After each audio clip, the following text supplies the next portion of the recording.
A couple of weeks ago, the altcoin season indicator hit 80, a level not seen since late 2024. Some celebrated, others panicked, but most were asking, if it's altcoin season, why aren't my altcoins rallying? Why?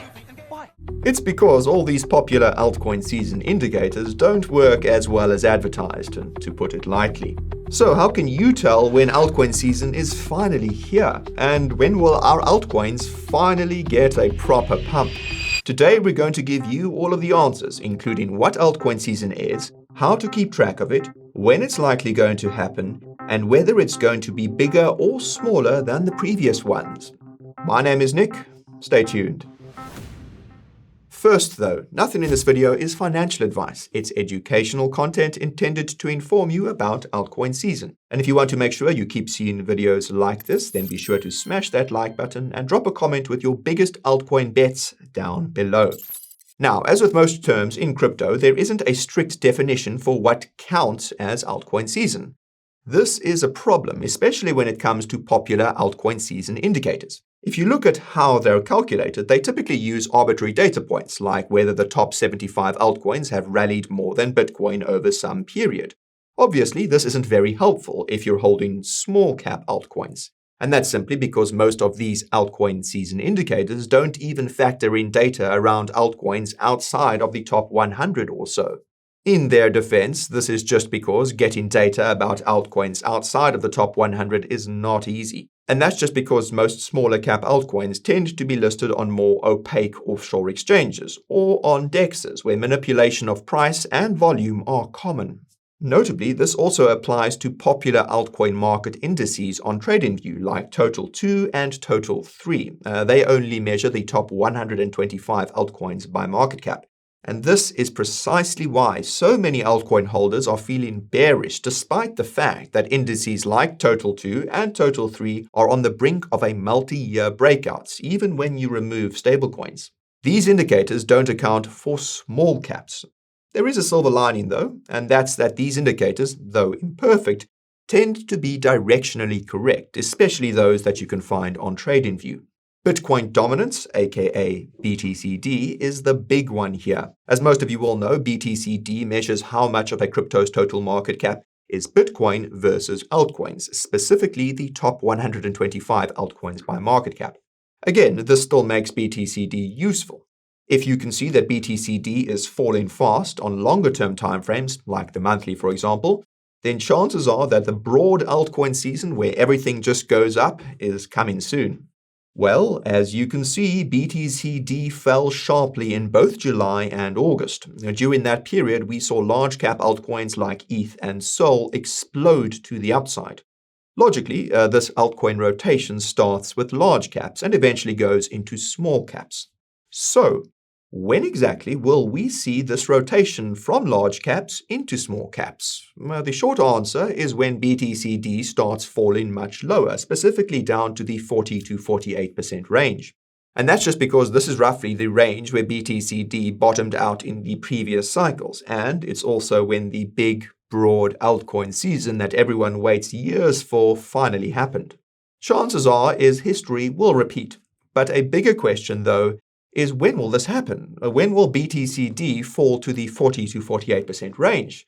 The answer fundamentally depends on where we are in the crypto cycle. If we're already approaching the final phase, then BTCD could fall to this level sometime in October or November. However, if the cycle extends into early 2026, then this level will be hit sometime in January or February.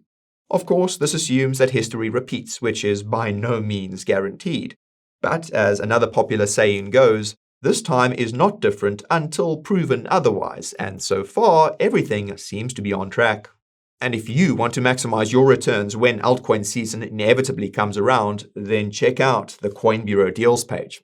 That's where you'll find sign-up bonuses of up to $100,000, trading fee discounts of up to 50%, and deposit cashbacks of up to 75% on the best crypto exchanges. To get these goodies, all you need to do is hit the link in the description or scan this QR code. Once you get on the deals page, find a deal that suits you and click one of the Sign Up Now buttons. These deals won't be around forever, so take advantage of them ASAP, again through the link in the description or the QR code. back to the video. Now, this ties into what exactly is required for altcoin season to happen. In short, you need two things: attention and investment. Attention comes first, and the investment follows. One of the easiest ways to measure attention is to look at Google search trends, like crypto or buy crypto or altcoins. Unfortunately, searches for all these terms have fallen significantly over the summer. Fortunately, there's no shortage of catalysts coming up that could bring attention back to crypto, particularly altcoins. At the time of shooting, there are at least 3 major catalysts to look out for, all of which could occur in the coming weeks. The first is the approval of spot altcoin ETFs from the SEC, which should begin sometime in early October and last until January next year for most filings. The second major catalyst to look out for is the passing of the Clarity Act, which is expected to be voted on by the Senate at the end of October. Now, for context, the Clarity Act creates regulations for everything in crypto besides stablecoins. In other words, it's about altcoin regulations. The Clarity Act has faced lots of hurdles in recent weeks, but it is expected to pass by the end of the year at the latest. And if you want to get a sense of just how big of an impact the Clarity Act could have on altcoins, look no further than what happened to ETH after the Genius Act passed in July. Investors quickly started paying attention to the top cryptos by stablecoin supply, and Ethereum was at the top of that list.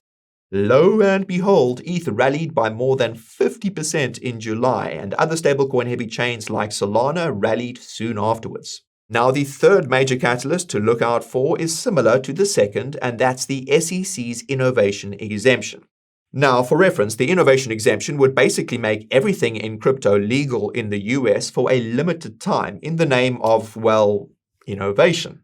And this means things like DeFi, airdrops, GameFi, and all other kinds of on-chain experimentation and speculation would be completely legal in the good old US of A. Now, to clarify, the Clarity Act and the innovation exemption are two separate, mutually exclusive things. You can think of the Clarity Act as being an announcement from your city that starting in 2026, you won't be allowed to park your car in certain spots. In turn, the SEC's innovation exemption is like the police announcing that for a limited time you can park wherever and however you want. SEC Chairman Paul Atkins recently revealed that the innovation exemption would be introduced before the end of the year. But what's interesting is that some media outlets such as Bloomberg are reporting that the innovation exemption will be in place, quote, by December. Put differently, the innovation exemption is likely to happen sometime in October or November, assuming December is the deadline. This just so happens to coincide with when the altcoin ETFs are likely to start listing and when the Clarity Act is likely to pass, and that's probably not a coincidence. The SEC seems to have a history of timing bullish announcements when the markets are most likely to react to them. And this makes sense given that the SEC ultimately answers to TradFi, FinTech, and the crypto lobby. And if you want evidence of that, watch our video about the SEC chairman Paul Atkins. But the TLDR is that he has close connections to the crypto industry and has a history of being a hands-off regulator. Put the two together and you have a recipe for a legalized Wild West where altcoins will thrive. Never mind the fact that the CFTC is also working on pro-crypto regulations, like letting altcoins list on TradFi exchanges. Now, this relates to a question or comment that many of you probably have by now, and that's why these crypto catalysts would have any impact on altcoins. After all, we've seen dozens of similarly bullish announcements over the last few months, but they had no visible impact on crypto, much less altcoins. In retrospect, it should be easy to see why, and that's because the macro conditions were not optimal. First, it was tariffs, then it was geopolitical escalation, then it was both, then it was the hawkish Fed because of the tariffs and geopolitical escalation, and so on and so on. All of these bearish macro catalysts made investors hesitant to allocate capital further down the risk curve. Newsflash, but altcoins are about as far along the risk curve as you can get. The macro backdrop is much more bullish today, however. The tariffs have been implemented, but the most important ones, like the ones on China, have been delayed until November and are likely to be delayed again. As for the other tariffs, they are apparently having minimal impact on the economy and inflation, and are likely to be struck down by the Supreme Court. Geopolitically, conflicts are likely to subside over the winter, as most of the fighting supposedly takes place over the summer. The appetite for escalation among the general population is also at record lows, with the majority of citizens in these war zones now wanting these conflicts to be over. The rise of populism globally is also shifting focus towards domestic reconstruction rather than foreign destruction. As for the Fed, you'll all know that it recently started cutting interest rates again. More importantly, Fed Chairman Jerome Powell made it clear that the Fed is more concerned about unemployment than inflation right now, and he reiterated that stance in a recent speech at the Fed. Stephen Moran's addition to the Fed also means that Trump has eyes and ears inside the central bank, potentially making it more dovish. And if you want concrete proof that the macro backdrop is bullish, look no further than what other asset classes have been doing. Major stock indices like the S&P 500 and the Nasdaq have been hitting all-time highs. Precious metals like gold and silver have been breaking out, with mining companies catching up. And our mining companies are high beta plays for precious metals, i.e. speculative assets. On that note, the fact that the Russell 2000 or RUT is breaking out to new all-time highs is additional evidence of a bullish macro backdrop. And the RUT has historically been closely correlated to altcoins. And this makes sense given that most are highly sensitive to macro conditions. And there's also lots of overlap in investors between both asset classes. Retail investors are the ones primarily buying small cap stocks and altcoins. The fact that retail investors have been buying stocks at record levels and trading penny stocks and options at volumes that are multiples higher than 2021 is empirical evidence that a shortage of liquidity isn't a problem. On the contrary, it suggests that liquidity is ample. All that's missing is a series of catalysts that are big enough to attract attention and capital to speculative stocks and crypto. Speaking of liquidity, the DXY is yet another bullish macro indicator. As a rule of thumb, Dixie down means everything else up, and the Dixie continues to grind lower. In fact, if you zoom out, you'll notice that when the Dixie got a big drop lower, it corresponded to a Bitcoin rally. And when it got a second drop lower, it corresponded to an altcoin season. Well, it's currently on the brink of a major second drop lower, so take note. In sum then, the macro backdrop is looking bullish, and this means that the upcoming catalysts that are likely to bring attention and capital to altcoins are going to have more of an impact than they did earlier in the year. To be clear, this doesn't guarantee that altcoins will rally, but it does increase the chances that they will. Even so, I bet many of you are wondering if these catalysts will be enough to help your small caps. So, will the upcoming altcoin season be bigger or smaller compared to previous cycles? This is probably the most frequently asked question these days, and after being asked it so many times, we realize that the answer is more nuanced than meets the eye. You see, it's almost guaranteed that this altcoin season will be bigger compared to the previous cycles in dollar terms. The real question here isn't the size of the altcoin season, but the breadth or the scope. Will the almost guaranteed massive highs in altcoin market cap be distributed as broadly as it was in previous cycles? If you've been paying attention, or if you hold altcoins, you probably know the answer. No. The next altcoin season will probably not be as broad as previous ones. The capital will not be as distributed.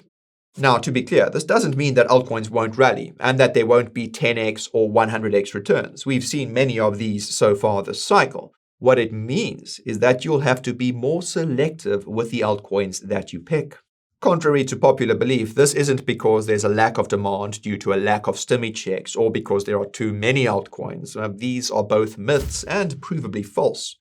The real reason why the next altcoin season is going to be narrow is because this is what happens to every asset class as it matures. Over time, more and more capital goes to fewer and fewer entities within said asset class. And this is what we've been seeing in stocks in recent decades. Over time, more and more of the returns of indices like the S&P 500 are coming from fewer and fewer companies, like the Mag 7. This is another big reason why altcoin season indices and indicators essentially don't reflect small cap altcoins at all. Besides the fact that most of them don't include small cap altcoins in their data, Most of the changes in these indicators and indices are coming from a handful of mostly large cap altcoins. As a fun fact, there are two structural reasons for this, and they happen to be attention and investment. The average retail investor doesn't have much time to learn about stuff like stocks or crypto, and that's precisely what was different between the previous cycle and this one: attention. In 2020 and 2021, most of the world was locked down, and this meant that retail investors had extra time to learn about stuff like short squeezes or NFTs. Fast forward to today, and there isn't nearly as much time to do this. As for the investment, large investors who are interested in altcoins can't allocate to small caps in size without slippage. Now, in plain English, they can't allocate to small caps because it would pump the price of the token too much. The result is that large investors interested in altcoins have been allocating primarily to large caps like ETH and SOL, and retail investors effectively don't have enough time to learn about the small cap ones. And the outcome is exactly what we've seen. Obscure small cap altcoins have struggled to catch a bid, mid caps have chopped at best, and only large caps have rallied a lot. But again, this doesn't mean that there won't be 100x returns in small caps, or that mid caps won't 10x, or that large caps won't reclaim their 2021 highs. What it means is that you have to be extremely selective about which altcoins you pick. Thankfully, it's easy to narrow down the list if you use attention and investment as your lenses. For small caps, you want to focus on altcoins that have narratives which are easy to understand and have coins or tokens that are easily accessible. In practical terms, this means coins that are listed on exchanges or tokens that exist on fast, low-cost blockchains with user-friendly front ends, particularly Solana and Base. For mid-caps, you again want to focus on altcoins that have narratives which are easy to understand and have coins or tokens that are easily accessible. The difference is that you want to focus on mid-caps that don't have too many bag holders from previous cycles who are itching to get out with every pump. As such, it's best to focus on newer cryptos when it comes to mid-caps, with some exceptions. For the large caps, we reckon bag holders from previous cycles aren't an issue so long as institutions find the narratives of these altcoins appealing and can easily access their respective coins and tokens. If the altcoin has an ETF or a treasury company, then there should be enough demand from big buyers to offset the selling from old holders. That reminds me, older large cap altcoins tend to be more accessible, and this means that older large cap altcoins arguably have an advantage over newer large cap altcoins. Just think of how easily accessible older cryptos like XRP and Litecoin are compared to newer cryptos like SUI or Hyperliquid. Also consider that institutions tend to prefer cryptos with proven track records. Newer large-cap cryptos might have fewer bag holders, but they may also struggle to get institutional capital as they grow. With all of that said, though, the most important thing to remember is that the crypto market is maturing. As time goes on, the returns will be concentrated in fewer and fewer cryptos, even if altcoin indicators and indices continue to hit new all-time highs. Again, this doesn't mean that small caps won't pump. Many cryptos will pump. It's just a question of when and how much. And if you want help finding the answers to these questions, then you should check out our video about how to research crypto, and that's right over here. And if you haven't subscribed to the channel yet, well, you can do that right over here. This is Nick signing off. Thank you guys very much for watching, and I will see you in the next video.